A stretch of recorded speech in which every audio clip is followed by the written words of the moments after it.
What's going on, everybody? Thanks for checking in with Callie. Please like, subscribe if you haven't. So the Clippers just need to, or they look to get back on track after the disastrous loss the other night against the Lakers.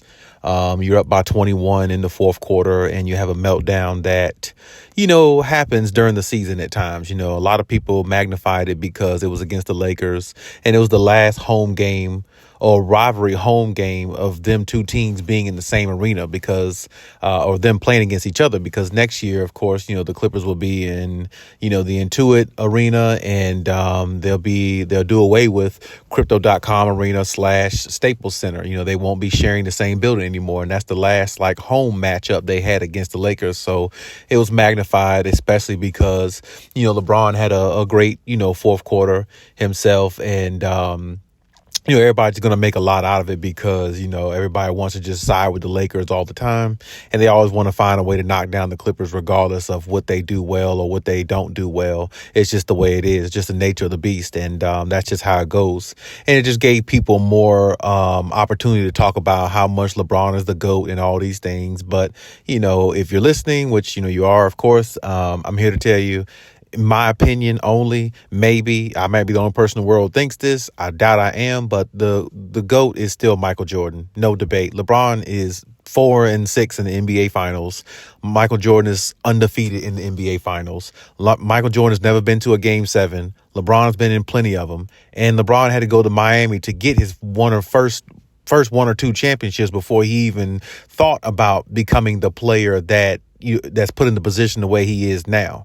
So, joining up with super teams and things like that to make your life easier, you pretty much lost the GOAT debate to me right there specifically. So, and it's always issues with LeBron, changes and all these type of things that goes on with him, which is the reason why a lot of superstars don't want to play with LeBron James. So, to me, the GOAT debate never really started, but they're going to make more of a case, especially just because it's LeBron. But as far as this game that happened, against the Lakers, that definitely was not a good look for the Clippers, because for the simple fact that you did have a good lead in the fourth quarter.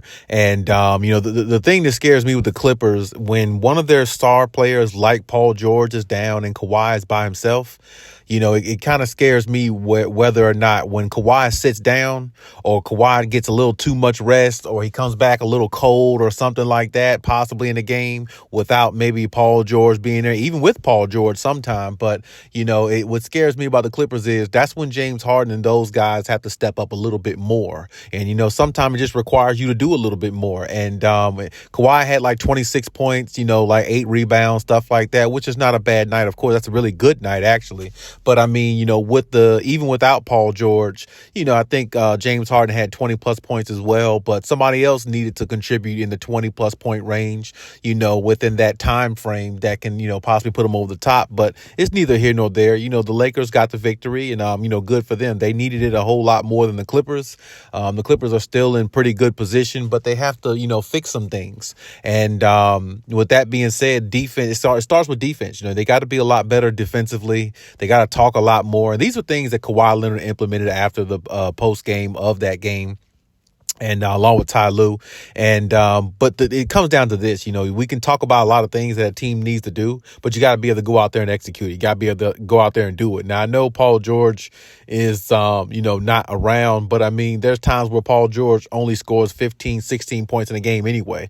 Paul George is not that consistent to where you consistently get, numbers from him like you should. He's consistently inconsistent, if there's a such thing, so that could have been a game possibly where he scored 16 points or so, and maybe the outcome wouldn't have been any different. Maybe it would have. I don't know, because like I said, Paul George, usually he does play very well against the Lakers. Something about playing against the Lakers, he just thrives against them. If they had to play the Lakers in a 7-game series, Paul George would probably just crucify them, honestly, along with Kawhi Leonard. But the main thing is, the Clippers didn't come out with the victory, and you got to take things from wins and losses. You got to learn from both. And learning from that game specifically, especially since the All-Star break, they've been really in chill mode since the All-Star break to me. Their sense of urgency doesn't seem there. They don't seem like the team that they were prior to All-Star break. It seems like it's taking them a little time to get into their rhythm.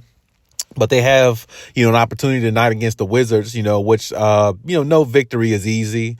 Cause right now when you're losing or when you lose games like the way they lost against the Lakers, your confidence kind of goes down a little bit and you got to try to find a way to pick it back up. And, against the Wizards, you should come out with a victory, but I mean, they're going to play you tough just as well. So, I mean, no game is a gimme. It's just the way it is. You have to play every single game like it's your last because there's no guarantee the next one is promising or the next after that. So hopefully the Clippers can find a way to, beat the Wizards and, get a good victory, maybe at least by double digits if possible, and go out there and just kind of like put the last game behind them, even though everybody's trying to shed light on it to the point where it's like, oh, well, yeah, the Lakers are back and, LeBron is the GOAT because of this reason, that reason. The Lakers still got a chance to be a deadly team come playoff time and all this type stuff. And, everybody's going to say those things. But really, honestly, I truly believe the Lakers are still done because the Lakers do this. I mean, they did this other day against the Phoenix Suns. They came all the way back. They wasn't able to complete the comeback.